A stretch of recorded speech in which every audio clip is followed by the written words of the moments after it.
In today's backdrop video, we're going to present the greatest educational story never told, which is language. So, what is language? And why is this the greatest educational story never told? Let's go out to 60,000 feet and just consider the large land area that's the United States. And we have 330 million hominids physically producing sounds as we talk and physically taking in meanings from other people through the facial expressions and the sounds of language. If you're Bernie Sanders, you do the exaggerated pragmatics. We have a supercomputer brain, and then there's the theory of mind or the human spirit. So body, mind, spirit, language involves all three. And by its very nature, it's really fantastic. It's how we communicate in our world, and our ability to write things down makes it possible to communicate in ways that are essential. So if you think about children, when the language centers in a child's brain are developing and they're acquiring the ability to communicate and to acquire knowledge, it's really fantastic, the kinds of puzzles that they solve just by hearing the sounds, seeing pointing, and having clues. So for example, strings of possessives. You could tell a little child, your dad's friends, mothers, neighbors, uncle's car broke down. And the child is like, well, what happened to it? Because they followed along. How? How would you teach the string of possessives to people, or the meaning of it? Is it the coffee cup on the coffee table, or is it the coffee, or is it the sofa, or is it the rug? It's all of the above, but it's just one, depending on the context.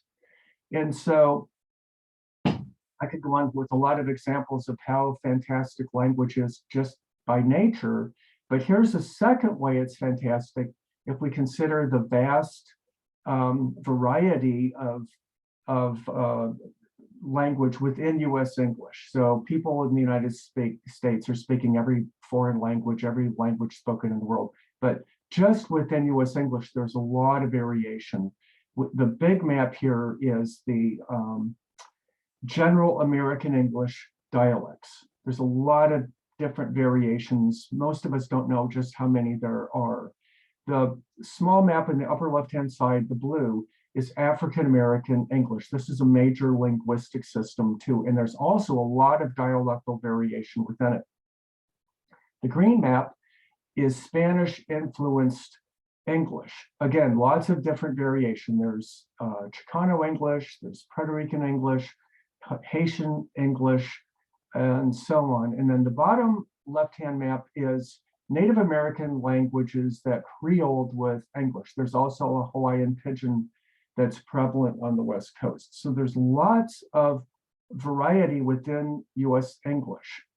The third way language is fantastic is the history of the social interaction of people, which explains how every last one of these varieties of English, dialects, vernaculars,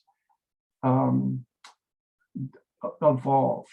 So just a few examples. Here's a map of the African slave trade showing 16 major foreign languages that Africans spoke at the time they were captured to be enslaved and taken to every corner of the world. Just as an aside, Ebonics is an encyclopedic term that refers to any linguistic system spoken anywhere in the world by anyone that contains elements of these foreign languages. Very few people know that.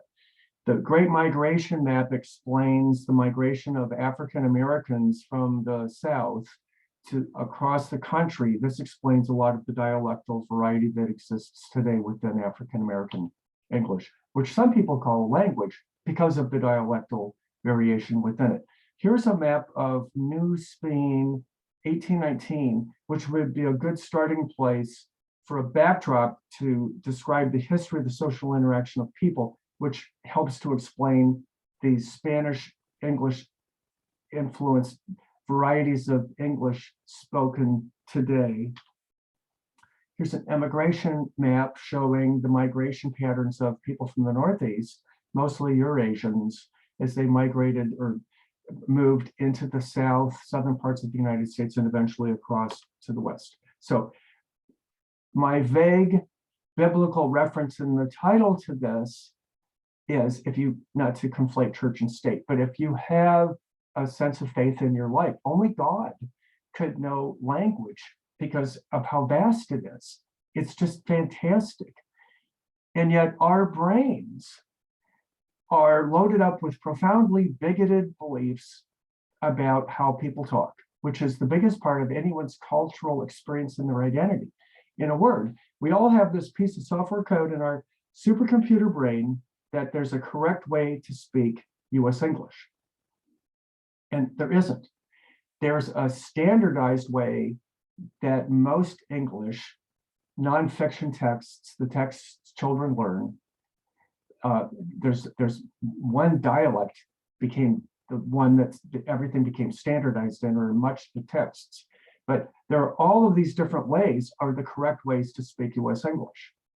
And the dialect that became standardized in the written form is Iowa dialect. And I know that because I'm a native Iowan. And I think it's helpful to talk about it in a very specific way. A lot of people think about standard English, which doesn't exist. One became standardized. There's no standard because no one ever set a standard. So thinking that there's a correct way to speak US English would be tantamount to believing that the world is flat. We know the world isn't flat because of the science and the humanities.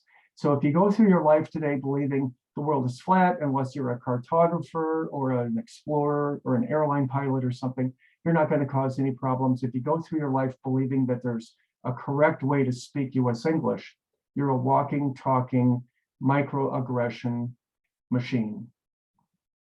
So if we think about people and society and history from a linguistic, cultural, or anthropological perspective, notice how different that feels from thinking about people from a highly racialized worldview in regards to implicit bias. And that's what we read about so much today is the framing of things through a racialized perspective. One last way that this is the greatest educational story never told is that there's a 55-year history in the United States of academic study of language, culture, race, education, and society, from linguistics, child language, literacy, psychology, anthropology, sociology, political science, and law. Educators are largely unaware of all of this. So this is the greatest educational story never told. We don't learn the first thing about it in school. I think it could really help us to better understand our world and help us to be better informed so that all together we could be making better decisions together. Thank you very much for watching, and I look forward to seeing you next time.